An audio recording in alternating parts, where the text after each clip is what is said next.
Hold on a minute. Oh, here we go. Finally.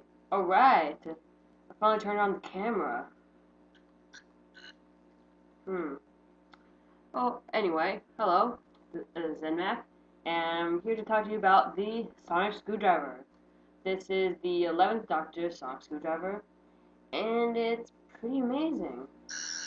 Oh, sorry about that. I accidentally turned on the Sonic Screwdriver and turned off the camera.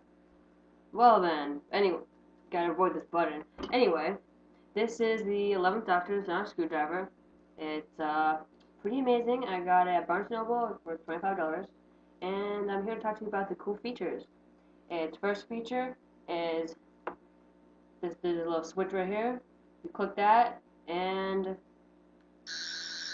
presto. Second feature is this first button right here. You click that, that's the regular thing. And then the next button that's right here, you click that and presto. And it's extended. However, when it is extended, you can no longer click that button right there. It won't work.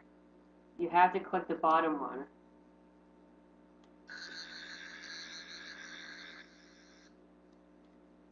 And then to bring down, simply do that. It's pretty amazing. It's also got some cool sound effects. For instance, the first one is, the second one is, and also, not mentioned in the instructions, are two other sounds. So you click the button 3 times and hold down.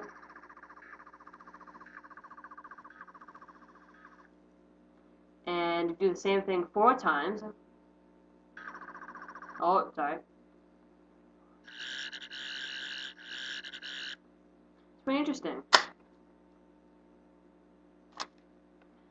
I don't recommend doing the last 2 secret ones that much. It might burn out the circuit. I have no clue.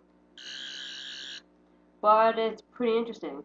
But if any of you don't know that this is the Matt Smith's Sonic Screwdriver. It's used to do many things. It's very interesting. I totally like it. It's just a good look at it. Yeah, it's pretty nice.